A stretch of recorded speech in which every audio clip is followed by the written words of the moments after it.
have to dispense of this piece of news because it's a piece of news, right? RFK Jr. Leaving the race, endorsing Donald Trump, bear cubs, brainworms, all of it. Okay, what do you make of it? Because he was an unserious man, too, sadly, because he got a great family legacy, and he could have been a serious guy, but he chose to be an unserious guy.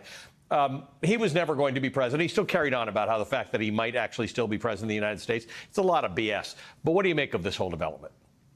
Well, you know, Donald Trump objects to being called weird. So what does he do? He picks J.D. Vance, who seems to have been made at a replicant factory on Friday afternoon when they were trying to get off of work. And then he picks, he goes and takes this endorsement from, one of the sadder figures in American public life, a guy who clearly is just broken.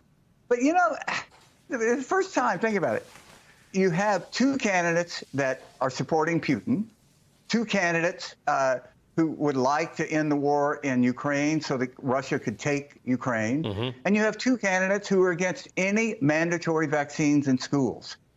So that's the pro-polio group. I mean, it is just as nutty as it can be, and it will continue to dismay me that other members of my former party don't call it out. It's just crazy. Well, there was this, the campaign and his running mate said this thing about how they were going to draw votes from everybody, but what they realized is that they weren't going to draw any votes from Biden at the time, and now Kamala. Of course not. They're conspiracy theorists. It's a very narrow band. The Democratic Party came out and put a statement out saying it's not going to get Donald Trump more votes, and I kind of agree with that. He's got that locked up. Like, you don't need the guy, the conspiracy theorist, to get you more votes if you're Donald Trump. You've actually got that constituency locked up well.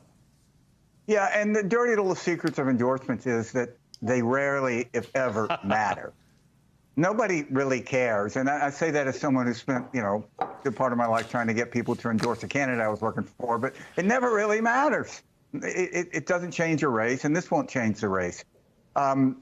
What's fascinating about the Trump campaign is it's rare that you see a campaign, basically it's having like a nervous breakdown in public.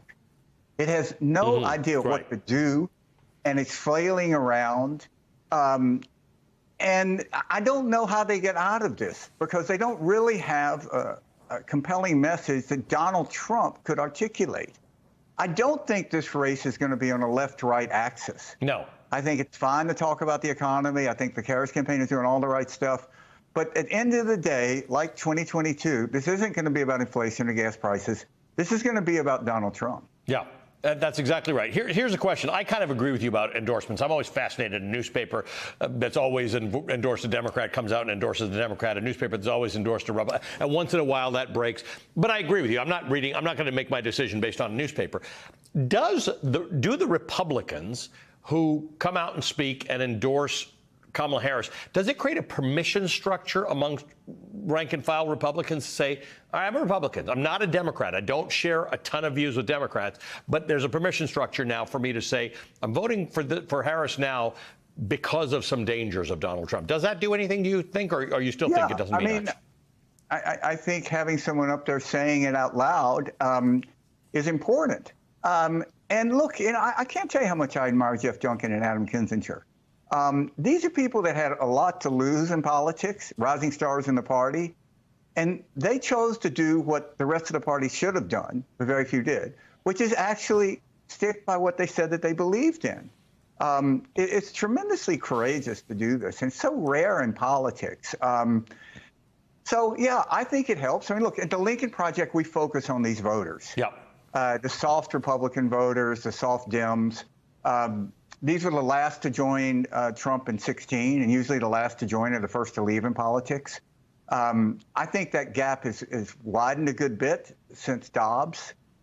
And just the sort of anger and ugliness that comes from what used to be a conservative movement, the way they attacked Governor Walz's son. This is just crazy. Horrible human beings expressing themselves in public. And it's repugnant to the majority of people. In fairness to all conservatives, that was BS on every level. That's not a conservative thing, to attack people's children. who are not involved in politics, or people's children who are neurodivergent. I just don't want to. I don't want to paint Republicans with that brush, because I think a lot of people with common sense thought that was BS. How many Republicans publicly called him out for doing it? Yeah, very few. Very few. Very few. And that's what's so disappointing.